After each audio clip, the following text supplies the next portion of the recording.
मेरा नाम विवेक है। आज की स्टोरी शुरू करने से पहले आपसे एक छोटी सी रिक्वेस्ट है। चैनल को सब्सक्राइब जरूर करें ताकि आपको हर नए वीडियो का नोटिफिकेशन मिलता रहे। तो चलिए शुरू करते हैं।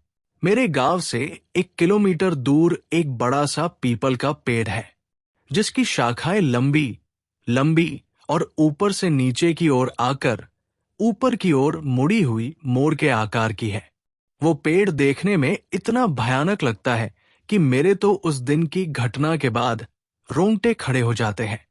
उस पेड़ की शाखाएं कम से कम आधे बीघे में फैली हुई है। शायद तुम लोगों में से कोई मानता हो या ना मानता हो, लेकिन मैं जरूर मानता हूं कि भूत चुड़ैल होती है। हर गली और हर चौराहे पर ऐसी बुरी आत्माएं होती है। वो बात अलग की है कि वो हमें दिखती नहीं कभी भी। ये आत्माएं तब दिखती थी जब किसी की राशि उस आत्मा से मिल जाते जब ही दिखती है। मैं आपको एक ऐसी कहानी बताने जा रहा हूं जिसे याद करके मेरे भी रोंगटे खड़े हो जाते हैं। अब मैं आपको उस घटना के बारे में बताने जा रहा हूं कि मैं और मेरे दोस्त लोग उस पीपल के पेड़ पर खेलने जाया करते थे। उस पेड़ की शाखाओं पर हम झूले की तरह झूला करते थे। उस पेड़ की छाया इतनी थी कि सारे पंछी उसी पे बैठा करते थे और हम लोग गर्मियों में उस पर जाके झूलते थे। बड़ा मजा आता था। वैसे उस पेड़ के बारे में लोग कहा करते थे कि उस पेड़ भूत रहते हैं, पर हम बच्चे कहा किसी की मानते थे, बस रोज खेलने को चल दिया करते थे। एक बार की बात है, दोपहर का समय था। हम 3 दोस्तों ने, मैं और मेरे 2 दोस्त उस दिन जल्दी चले गए। 12 बजे का समय था। हम लोग वहां पहुंच गए और हम लोगों ने योजना बनाई। हम लोग ऊंचाई पर जाके छिप जाते हैं और वो लोग आएंगे तो हम लोग उन्हें भूत बनकर डराएंगे। और फिर हम लोगों ने अपने अपने पजामा में पत्थर भर के ऊपर चढ़ गए। आपको एक बात और बता दूं कि उस पेड़ से 2 खेत दूर एक कुआं था जिस पर कोई रहता नहीं था। बस एक रस्सी और बाल्टी ही रखी रहती थी। जब हम लोग खेल खेला करते थे तो हमें प्यास लगती थी। हम पानी पीने के लिए उस कुएं पर जाया करते थे। एक दिन 1 बजे का टाइम था। जब हम लोग इंतजार करके थक चुके थे, वो लोग नहीं आए, तो हम में से एक ने कहा कि चलो पानी पीकर आते हैं। तो मैंने कहा उन लोगों से कि मुझे प्यास नहीं लगी, तुम लोग चले जाओ। तो वो लोग उतरकर पानी पीने चले गए। दोपहर का समय था और सूरज पूरी तपन पर था। जोर जोर से लू चल रही थी और हवा के गोल गोल झुंड बनकर धूल उड़ते हुए आ जा रहे थे। आप लोग जानते होंगे कि गोलाकार को बवंडर कहते हैं। एक ऐसा ही हवा का गोला मैंने देखा पीपल की पेड़ की ओर जाते हुए। पीपल के सारे पत्ते आवाज करने लगे और पत्ते गिरने लगे। धूल की वजह से तो मेरी आंख बंद हो गई थी। सारे पंछी उड़ गए। जब मैंने आंखें खोली तो मैं क्या देखता हूं, एक काली सी शक्ल का बड़े बड़े बालों वाला और इतना डरावना इंसान मेरे सामने वाली डाली पर बैठा है। एकदम मेरे डर के मारे हाथ छूट गए और मैं नीचे जा गिरा। नीचे गिरते ही मैं बेहोश हो गया। जब मेरी आंखें खुली तो देखा कि मेरे दोस्त पानी लौट आए हैं। मुझे उठाकर उन्होंने मुझे बिठाया। नीचे पीपल के पत्ते काफी इकट्ठे हुए थे, इसलिए मेरे ज्यादा नहीं लगी। बस मेरे पैर से थोड़ा सा खून निकल आया। जब मेरे दोस्त ने पूछा कि क्या हुआ, तो मैंने उन्हें बताया कि अभी इस पेड़ पर मैंने भूत देखा है। सारे दोस्त समझ रहे थे कि अजय हमें डराने की कोशिश कर रहा था। उन्होंने कहा, लगता है तुझे प्यास लगी और तू ऊपर से इसलिए गिर गया है। उन्होंने कहा, जा तू पानी पीकर आ, तब तक हम यही बैठे हैं। उनकी जिद की वजह से मुझे पानी पीने जाना पड़ा। मैं वैसे भी डरा हुआ था और मेरे हाथ पैर कांप रहे थे। मैं मन ही मन ये सोच रहा था कि कब मैं यहां से निकल जाऊं, काल से मैं यहां नहीं आऊंगा। मैंने बाल्टी उठाई और कुएं में डाल दी। जैसे ही कुएं में बाल्टी पहुंची, एकदम से आवाज आई, और वो आवाज ऐसे लग रही थी जैसे कोई पानी में बार बार कूद रहा था मैं, और डर गया। जबकि रस्सी मैंने आराम से पकड़ रखी थी। तो ये आवाज कैसी? मैं जहां कर देखा कुएं के पानी में मुझे वही चेहरा नजर आया। एकदम से मैं होश उड़ गए, और डर के मारे मेरे हाथ से रस्सी कुएं में जा गिरी।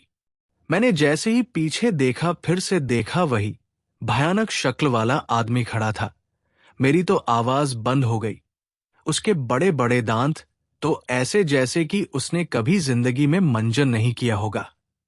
उसकी ख्याल जली हुई इंसान इतना डरावना लग रहा था कि मैं तो बस, मेरी आंखें खुली थी, बस शरीर में कोई जान नहीं थी। बस मैं बेहोश होकर गिर पड़ा। मेरे दोस्त सोच रहे थे कि ये अब तक क्यों नहीं आया। 4 मिनट बाद जब मेरी आंख खुली तो मैंने देखा कि मैं पीपल के पेड़ के नीचे पड़ा था। तो मैं और डर गया कि मैं यहां कैसे आ गया। दोस्त मुझे उठाकर आए थे। जैसे ही मैं खड़ा हुआ देखा तो मेरे दोस्त खड़े हुए थे और कर रहे थे, लगता है तेरी तबीयत ठीक नहीं है, तुझे पहले बताना चाहिए था। हम पानी ले आते, कहीं तू कुएं में गिर जाता तो हमें भी जान से मार देते। मैंने उन्हें बताया कि मेरी तबीयत खराब नहीं है, मैंने सचमुच भूत को देखा है। उन लोगों को विश्वास नहीं हो रहा था कि अजय, जो कि कभी भी भूत के बारे में बोलते थे, तो वो कहता था कि भूत नहीं होते, मगर इसे आज हो क्या गया है जो हर बात पे भूत भूत लगाए हुआ है। भाइयों, अब तक 2 बज चुके थे। हमारे दोस्तों के आने का समय हो गया था। मेरे दोस्त ने कहा, चलो अब ऊपर चढ़ जाते हैं और उन लोगों को डराते हैं। मुझे डर तो लग रहा था, पर मैं दोस्तों के साथ ज्यादा ऊपर नहीं, बस थोड़ी ऊंचाई पर जाके बैठ गया।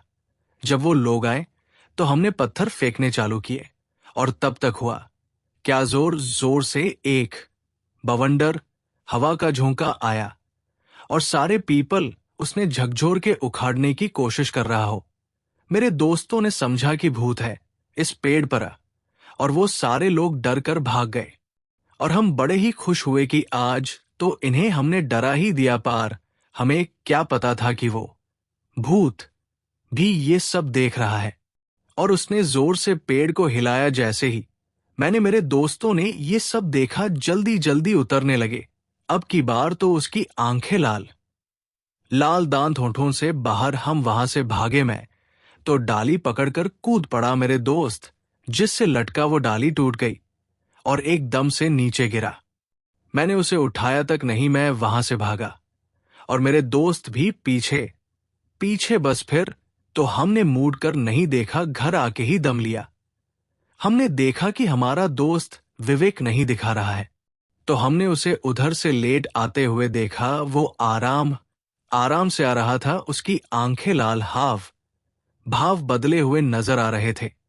हमने उनसे पूछा कि विवेक क्या हुआ, तो उसने कुछ नहीं कहा, बस हमारी तरफ ऐसी ही नजरों से वो देख कर चला गया और जाकर सीधे अपनी चबूतरे पर जाकर बैठ गया।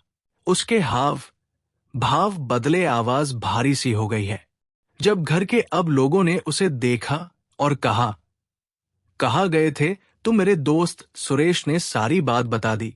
तब हमारे चाचा जी ने कहा, मैं हमेशा मन करता रहता हूं इन लोगों को कि पीपल के पास मत जाया करो, पर ये लोग मानते ही नहीं। अब देखो इसका क्या हाल हुआ है।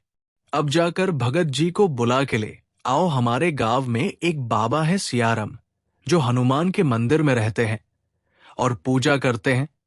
वो तंत्र मंत्र इन चीजों में माहिर है, इसलिए उन्हें लोग भगत जी के नाम से बुलाते हैं।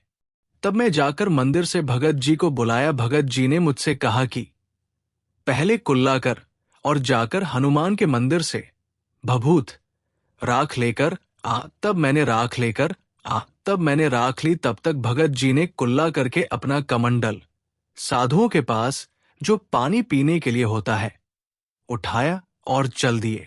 और मैं उनके पीछे पीछे चल दिया। भगत जी वहां पहुंचे और पहुंचते ही सब समझ गए और कहा, भाई तुम यहां क्या लेने आए हो। वो चुप रहा, कुछ बोला नहीं। तब भगत जी समझ गए कि तू ऐसे नहीं बताएगा तब भगत जी ने धरती के पैर छूकर बैठकर मुझसे राख मांगी। मैंने उनको राख दे दी। तब उन्होंने कुछ मंत्र बोलाकर उस राख को उसके ऊपर फेंक दिया और कुछ कमंडल से जल के छींटे मारे तक उसका कान पकड़ के बोले, बता तूने इस लड़के को क्यों पकड़ रखा और कौन है तू और कहां से आया है। तब उसने बताया कि मैं पास के पीपल के पेड़ पर रहने वाला भूत हूं। ये लोग मुझे दोपहर के समय सोने नहीं देते थे, इसलिए मैंने इनको डराया और इसको पकड़ो लिया। भगत जी बोले, तू पीपल को छोड़ और दूर जंगल में चला जा, और वो पीपल बच्चों के खेलने के लिए है। पर मैं कहाँ जाऊंगा। तब भगत जी ने कहा कि तू ऐसे ही चला जाएगा या फिर निकालू अपना वज्र। और भगत जी की आंखें लाल हो गई।